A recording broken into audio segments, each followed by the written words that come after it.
Welcome dear students, unique rankers में आप सभी स्टूडेंट्स का स्वागत है। तो काफ़ी दिनों बाद मुझे टाइम मिला है आप सभी के लिए एक वीडियो बनाने के लिए। और यहाँ पे काफ़ी ज़्यादा स्टूडेंट्स के कुछ डाउट्स थे, कुछ इंपॉर्टेंट पॉइंट्स थे, तो उन सभी पॉइंट्स को मैं इस वीडियो के अंदर क्लियर करने वाला हूँ। तो पॉइंट्स के बारे में डिस्कशन वो कर लेते हैं सबसे पहले।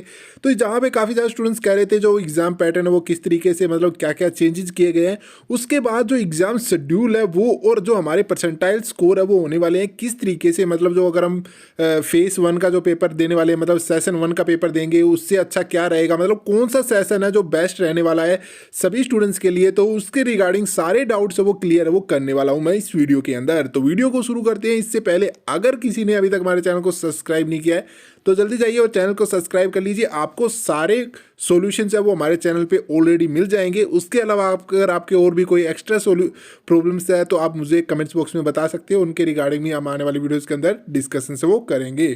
ठीक है, अब इंट्रो हुआ खत्म। अब बात आते हैं सबसे मेन और सबसे इंपॉर्टेंट पॉइंट के ऊपर। तो सबसे पहली बात तो हमारा आता है कि यहाँ पे एग्जाम पैटर्न है वो जो चेंज किया गया है उसके अंदर क्या क्या चीज़ें चेंजेस की गई हैं। ठीक है, तो उससे रिगार्डिंग हम देख लेते हैं। तो ठीक है, तो सबसे मेन पॉइंट आपको बता दूं कि आपके एग्जाम पैटर्न है जो नॉर्मली जो आपका सेक्शन ए होने वाला है, जैसे आपका सेक्शन ए और सेक्शन बी होता था हमेशा, जहां पे आपके जैसे 25 क्वेश्चन है वो आपके आते थे एग्जाम के अंदर। अब यहाँ पे वो 25 क्वेश्चन में से 20 क्वेश्चन होते थे आपके जो मल्टीपल चॉइस क्वेश्चन होते थे, और दूसरे जो 5 क्वेश्चन हुआ करते थे वो आपके होते थे न्यूमेरिकल टाइप क्वेश्चन। ठीक है, उनको भी आपको जैसे कंप्यूटर में ही ऑनलाइन फिल करना होता था न्यूमेरिकल वैल्यूज़ को। ठीक है, अब आती है मेन पॉइंट ये कि अब क्या चेंजेस है वो किया गया है। तो आप सभी को मैं बता दूं, जो नए स्टूडेंट्स हैं, जो क्लास 12th के जो स्टूडेंट्स हैं, उनको अगर नहीं समझ में आया कि क्या चीज़ें चेंजेस की गई है, तो यहाँ पे जो सेक्शन बी है आपको यहाँ पे चेंजेस की गए हैं। यहाँ पे आपके जहाँ पे आपको 5 क्वेश्चंस दिए जाते थे, अब उन 5 क्वेश्चंस को चेंज करके आपको यहाँ पे 10 क्वेश्चन है वो देखने को मिलेंगे। देखिए आपको यहाँ पे देखने को मिल रहा है सेक्शन बी के अंदर 10 क्वेश्चन है वो आपको देखने को मिलेंगे। अब यहाँ पे आपको ये 10 के 10 क्वेश्चन अटैम्प्ट नहीं करने, इनमें से आपको कोई भी 5 क्वेश्चन है वो अटैम्प्ट करने हैं। ठीक है, और एक मेन बात ये है कि आप जो 5 क्वेश्चन अटैम्प्ट करेंगे ना 10 में से, आपको वो अपॉर्चुनिटी मिल जाएगी कि आपको कौन सा न्यूमेरिकल टाइप क्वेश्चन है वो आ रहा है या फिर नहीं आ रहा है। ठीक है, और उसमें से आपको क्या होगा कि यहाँ पे किसी तरीके भी उन 5 क्वेश्चंस के अंदर अगर आप अटेम्प्ट करते हो, पांचों के पांचों क्वेश्चंस आप अटेम्प्ट वो कर लेना सारे के सारे, किसी तरीके कोई प्रॉब्लम्स नहीं होने वाली है। सही है तो आपको उसके लिए +4 मार्क्स है वो मिल जाएंगे। अगर आपका वहाँ पे क्वेश्चन से मार्क्स है वो आपके रॉन्ग हो जाता है, ठीक है, तो उसके आपके कोई भी मार्क्स है वो डिडक्ट वो नहीं होने वाले। ठीक है, तो यहाँ पे देखिए marking scan for the question for which answers in numerical values. अगर आपका करेक्ट है तो +4 आपको मार्क्स मिलेंगे, अदरवाइज इनकरेक्ट है तो कोई भी मार्क्स है वो आपके डिडक्ट वो नहीं होने वाले हैं। लेकिन आप ये चीज़ इसमें मत कर देना कि मल्टीपल चॉइस क्वेश्चंस में भी अगर नहीं आ रहा है तो तुक्का मार रहे हैं, तो उसमें अगर आपका इनकरेक्ट आंसर होता है तो उसके आपके -1 वो आपके वहाँ पे डिडक्ट वो किए जाएंगे। ठीक है, तो ये सिस्टम है, आपको ये एग्जाम पैटर्न आप समझ गए होंगे। अब थोड़ा सा इंपॉर्टेंट पॉइंट्स के बारे में भी डिस्कशंस कर लेते हैं। यहाँ पे ये कहना था स्टूडेंट्स का कि जो जैसे सेशन 1 के अंदर भी जो एग्जाम्स होने वाले हैं हमारे, वो भी काफ़ी मल्टीपल शिफ्ट में होने वाले हैं। ठीक है, मतलब आपके क्योंकि आपके 3-4 दिन एग्जाम्स वो चलने वाले हैं। ठीक है, शेड्यूल में मैं आपको दिखाऊंगा वहाँ पे देर का है कि एक दिन मतलब कितना शिफ्ट में कैसे होने वाला है। तो उसमें क्या है कि ये पूछ रहे थे कि सर जो एग्ज़ाम होने वाला है मल्टीपल शिफ्ट में, तो किस तरीके से एग्जाम जो हमारे परसेंटाइल है उसको कैलकुलेट किया जाएगा। ठीक है, तो यहाँ पे देखिए कि मेथड फॉर डिटरमाइन आपका जो यहाँ पे जो मार्क्स है वो डिटरमाइन किस तरीके से किया जाएगा। ओवरऑल मेरिट सेल भी प्रिपेयर की जाएगी बाय बी एनटीए स्कोर। ठीक है, उसके अंदर ऑल शिफ्ट के अंदर। ठीक है, पहली बात तो ये कि आपका जो सेशन से जितने भी होने वाले हैं, first session, second session, third और फोर्थ, उनमें से आपका जो बेस्ट देखा जाएगा। फॉर एग्जांपल आपके सेकंड सेशन के अंदर अच्छे स्कोर आए हैं तो उस सेशन के आपके मार्क्स ले लिए जाएंगे और उसी के हिसाब से आपकी मेरिट लिस्ट है वो बनाई जाएगी। ठीक है, उसके बाद उसको रिवॉल्विंग अगर किया जाएगा, जैसे कि अगर ऐसे दे दिया जाए कि कोई 2 स्टूडेंट्स है उनके इक्वल मार्क्स है वो आ गए हैं, ठीक है, पेपर के अंदर, तो उसको किस तरीके से अलग किया जाएगा। तो उसको देखिए सबसे पहले उसका देखा जाएगा कि मैथ के अंदर उसका क्या स्कोर है। अगर डिफरेंस आ रहा है तो उस वाले स्टूडेंट्स को पहले रख दिया जाएगा, या फिर फिजिक्स या केमिस्ट्री, या फिर उसका lesser than negative and positive response देखा जाएगा भी क्या रिस्पॉन्स है वो दिया जा रहा है। पहले तो यहाँ पे जो एज का था, यहाँ पे सिस्टम की जिसकी एज है वो कम है उस स्टूडेंट्स को आगे रखा जाएगा, जिसकी एज ज़्यादा है उसको पीछे रखा जाएगा।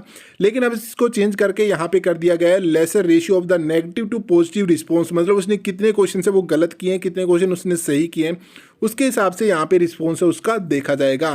ठीक है, उसके बाद यहाँ पे पेपर बी आर्किटेक्चर के लिए भी सेम प्रोसेस है। वहाँ पे जो न्यूमेरिकल टाइप क्वेश्चंस था उसके अंदर भी 10 क्वेश्चंस आपको अटेम्प्ट करने को मिलेंगे। टाइम वगैरह कोई भी चेंजेस नहीं किया है, टाइम भी आपका उतना ही है, सेम सब कुछ। ठीक है, और उसके बाद बी प्लानिंग वाले पेपर के अंदर भी आपको यहाँ पे न्यूमेरिकल टाइप क्वेश्चन है, यहाँ पे उसमें से 10 में से आपको सिर्फ 5 क्वेश्चन ही अटेम्प्ट करने हैं, आपको 10 के 10 क्वेश्चन अटेम्प्ट वो नहीं करने हैं। कहीं आप जल्दबाजी में या फिर ये सोचो कि चलो 5 अटेम्प्ट करने थे तो कोई सी भी, तो हम सारे 10th के 10th क्वेश्चन अटेम्प्ट कर लेते हैं तो हमारे कोई नेगेटिव मार्किंग तो वैसे नहीं होने वाली, जो सही होंगे वो मार्क्स हमारे जुड़ जाएंगे। तो ऐसी गलती आप मत करना, ऐसा बिल्कुल भी नहीं करना है, ऐसा करना आपका यहाँ पे गलत माना जाएगा।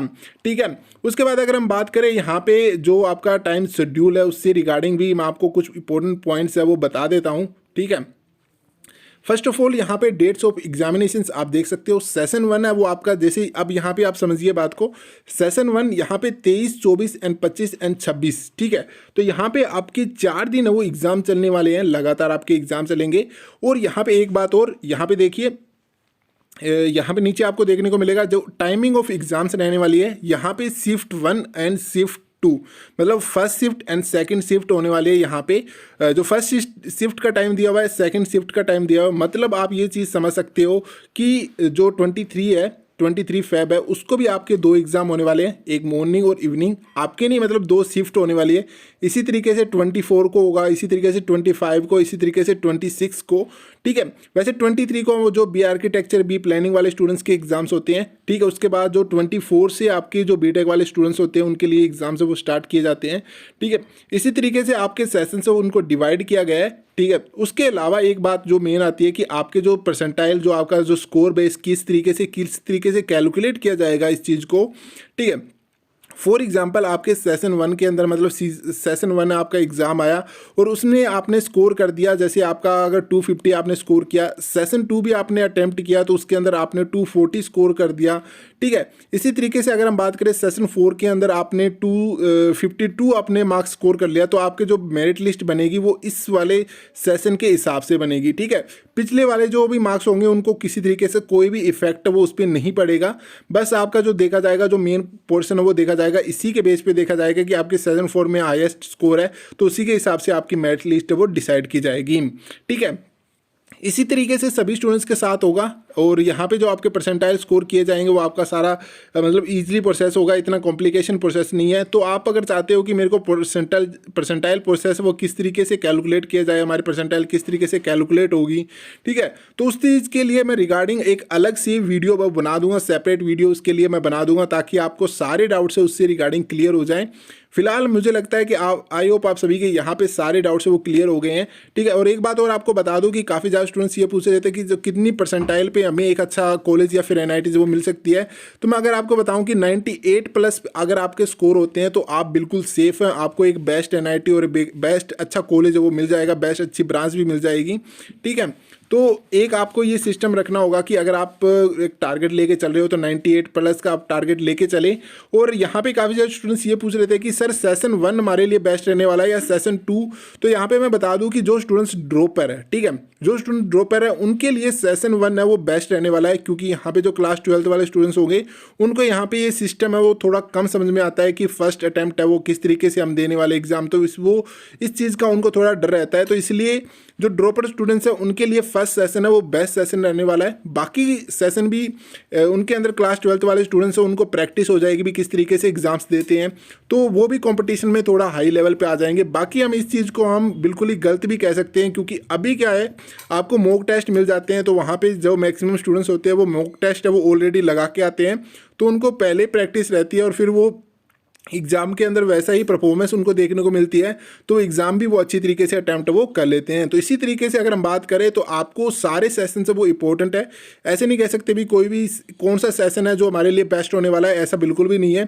आपको आपके अपने ऊपर डिपेंड है कि भी कौन सा सेशन से वो बेस्ट रहने वाला है। ठीक है, तो बस इतना ही था इस वीडियो के अंदर। अगर आपको इसके अलावा कोई और डाउट्स है तो वो हमारी वीडियो के नीचे कमेंट बॉक्स में आप बता सकते हो। और नेक्स्ट आने वाली वीडियोज़ के अंदर मैं परसेंटाइल के बारे में बात करेंगे भी, किस तरीके से परसेंटाइल से उसको कैलकुलेट किया जाता है। तो thank you, keep learning and keep watching my channel, और चैनल को सब्सक्राइब कर देना और बेल आइकन को जरूर प्रेस कर देना।